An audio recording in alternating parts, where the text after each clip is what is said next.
general manager fired. And meanwhile, team president Mark Murphy wrote on the team website, quote, "We remain committed to Aaron in 2021 and beyond." While Matt LaFleur told reporters, quote, "I can't even take my brain to that spot right now," when discussing the possibility of Rodgers not being on the team. Shannon, what happens next? I believe someone's going to have to go. I believe Aaron Rodgers knows two of the higher-ups are lying. Only Matt LaFleur realizes how special Aaron Rodgers is after working with him, being with him on a day-to-day. These other two guys are lying, and I believe Aaron Rodgers knows they're lying. Skip, this is what I have a hard problem understanding. Now, over the last couple of months, Mark Murphy has said Brian Gutekunst, and Matt LaFleur have each taken turns to come to California from Wisconsin to visit with Aaron Rodgers to try to reassure him everything's okay. Yep. But last year when you took a quarterback, you couldn't even pick up a phone to call him. So let me get this right. Now, this is our guy. He's going to be our guy from 2021 and beyond. But you move up in the draft to take a quarterback, and you didn't even have the courtesy to call him. Why? Nobody believes. And Aaron Rodgers said it. He said, after the season I threw a wrench in somebody's program. A lot of people thought I was probably done. Who you thought he was talking about? He wasn't talking about the casual fan. He wasn't talking to the people in the NFL. He was talking to Mark Murphy, and he was talking to Brian Gutekunst. That's who he was talking to. They believed he was done. That's why they took Jordan Love. Yep. Now, we have the utmost confidence in him. We want him to be our quarterback from 2021 and beyond. No, you didn't. Because if you wanted that, you wouldn't have taken a quarterback. You wouldn't have traded up to get a quarterback.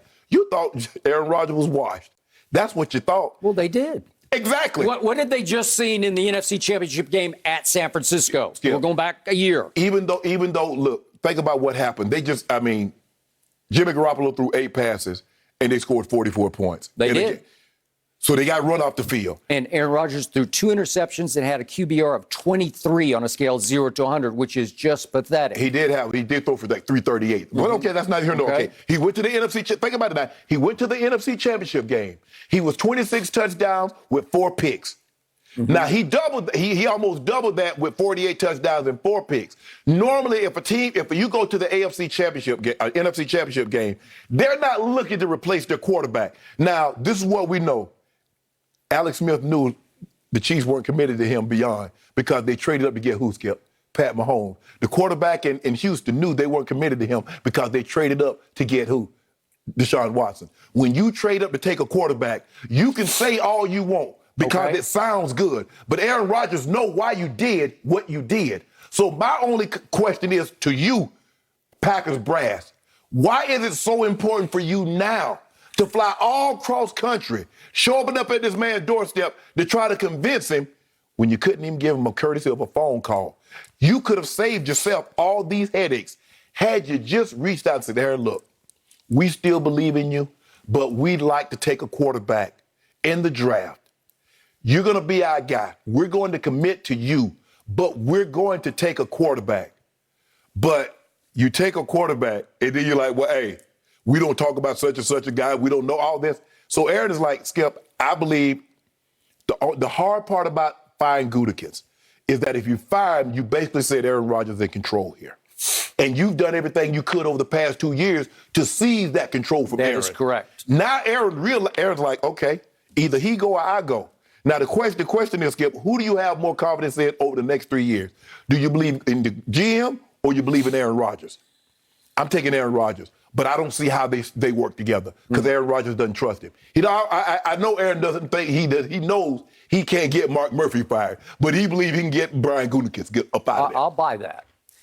And that might happen. But I'm going to begin my response to Jenny's question with a tidbit, just a tidbit from our friend Lil Wayne, who's obviously the world's biggest Packer fan. He knows a lot of people sort of inside and around the Green Bay Packers. Mm-hmm. He has been hearing that they are higher than ever on Jordan Love. Okay. Don't have much to show for it because they didn't even play a preseason game last year. But this is just from practice as they got later and later in the year, and he's running scout team, right? Okay. But they began to like his composure a little better, albeit just against the Green Bay defense in practice. Right. To the point they see some flashes, and I don't want to overstate this from Lil Wayne, but some flashes of Mahomes. Mm-hmm. Big arm, big talent. I don't even know him from Utah State. I did not watch it. So I don't know enough to know, but that's what Lil Wayne is hearing. Right. And his ear is to that ground on the frozen tundra. So he's hopeful that if this goes completely south and Aaron is out of there sooner than later, that at least they have something that they could hold on to in Jordan Love. Well, I don't know. I mean, he is Aaron freaking Rodgers, right? So to your point, I told you they were ready to part ways a year ago because his stats had declined for 5 straight years. They still look good, touchdowns, interceptions. I go far because he's made already 6 rap albums. How do you make 6 at this age? He's made 6 under the name Boss Man Fat. His nickname as a kid was Fat, so he became Boss Man Fat. I like it. I'm good with it. Okay. But once again, you have some ego issues going on here, and some teams shied away because he's a talented kid who's really full of himself. Okay, do I love that in Dallas, Texas, Sin City? I don't.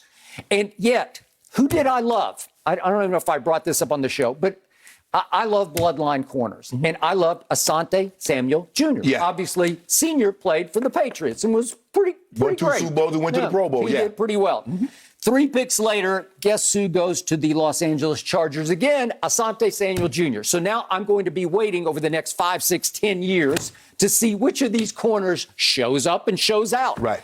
My money would be on Asante Samuel Jr. I would have taken him because he's just more trustworthy because of bloodlines. This kid can play. I saw a couple of Kentucky games last year where I noticed him. Right. But I just don't know. And yet they say he's got long arms. Is that it? I don't know. Skip, if you take your child to the store and you say you can get some candy, and they out of that candy, you can't let the kid cry about get something else and let's move it along. So we don't get Trevon Merrick and we don't get Asante Samuel. So right in the middle, we take Kelvin Joseph. And he was a value pick. Kuiper had him ranked 67th. He went 64th. So I'll whatever. I'll give you that on talent. But then we get to the 3rd round. I believe my Dallas Cowboys made the worst 3 third-round picks in the history of the National Football League draft because they did have 3. Right. One of them, courtesy of Philadelphia, because they did trade back to get your man Micah Parsons, right? Yes. They had an extra 3.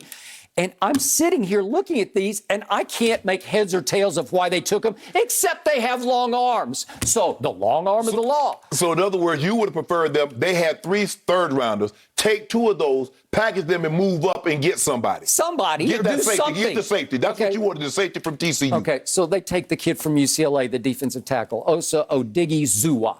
And he's a high motor, high energy overachiever, and I just don't love those. But he's got long arms, so that's why Dan Quinn said I got to have those long arms. Then this is the one that just slayed me. Chauncey Golston goes next. He's out of Iowa. He was the 84th pick, and he didn't make Mel Kiper's top 150. And I'm like, what?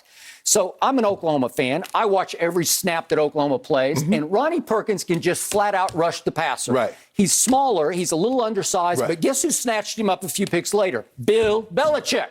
You watch what he does for that defense. Right. They'll put him, you have to stand him up on the edge, and here he'll come. And he'll be yet another one of those edge rushers that they seem to grow on trees up there. But see, Skip, that's not really Dan. Dan likes his DNs with the hand in the dirt. If you look at Cliff Averill, you look at Bennett, you look at those guys, he prefer to have their hand in the dirt. And so Coach Belichick's going to use him in the way he was used at Oklahoma. He had his hand up a lot. Okay, so Chauncey Golston was the Philly pick. So that's your gravy pick that you got for moving back a couple of places to take Micah Parsons. And I think you just wasted it because I don't see it. I don't see how he's going to contribute. All he is bigger with longer arms. I'll give you that. Then they have another 3rd-round pick, and it's Nashawn Wright out of Oregon State, a corner. And he's okay, but again, I'm reading Lance Zierlein, who I have great respect for in NFL.com, and he says he's tall, but he can't run. And he timed okay. He timed 4.46. But, dang, that's pretty good, Skip. Check this out. He's the 99th overall pick. ESPN Scouts Inc. had him ranked 272nd of draft. What are you taking him for? Just because he's 6'4"? Okay, I'll give you 6'4". That's really tall.